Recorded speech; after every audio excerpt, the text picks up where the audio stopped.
గురువింద గింజ తన కింద ఉన్నటువంటి నలుపు ఎరగదని ఏ పార్టీకి ఆ పార్టీ తమ లోపాలు కాకుండా పక్క లోపాలను ఎత్తి చూపెడతారు.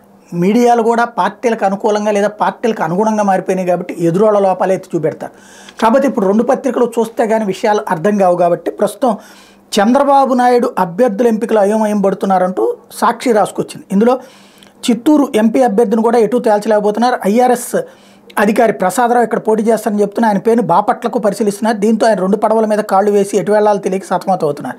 చంద్రబాబు కూడా ఏది నిర్ణయించకుండా నాంచుతున్నారు. హిందూపురం అనంతపురం సీట్ల విషయంలో ఇదే పరిస్థితి. సరైన నేత దొరక హిందూపురం స్థానాన్ని మాజీ ఎమ్మెల్యే బీకే పార్థసారథికి ఇవ్వాలని భావిస్తున్నా ఆయన ఒప్పుకోపోవడంతో అయోమయం నెలకొంది. తనకు ఎమ్మెల్యే సీటు కావాలని ఆయన ఒత్తిడి చేస్తున్నారు.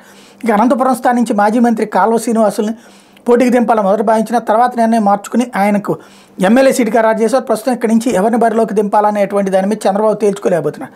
అట్లాగే మొన్నటి వరకు నంద్యాల అభ్యర్థి కోసం అన్వేషణ కొనసాగించి ఎట్టకేలకు బైరెడ్డి రాజశేఖర రెడ్డి కుమార్తె శబరిని తీసుకొచ్చి ఆమెకు సీటు ఇవ్వాలని భావిస్తున్నారు. కానీ స్థానికంగా దీనిపై పార్టీ నేతల్లో తీవ్ర అసంతృప్తి ఉంది. ఈ కడప ఎంపీ స్థానంలో చూసుకుంటే వైఎస్ వివేకానంద రెడ్డికి సంబంధించి సునీతను కానీ లేకపోతే సౌభాగ్యమ్మను కానీ నిలపాలనుకోవడం అన్నటువంటిది ఇక్కడ మరొక అంశం. ఇదే సందర్భంలో షర్మిలను పెడితే మద్దతు ఇవ్వాలా అన్నటువంటి అంశం కూడా పరిశీలిస్తున్నారు.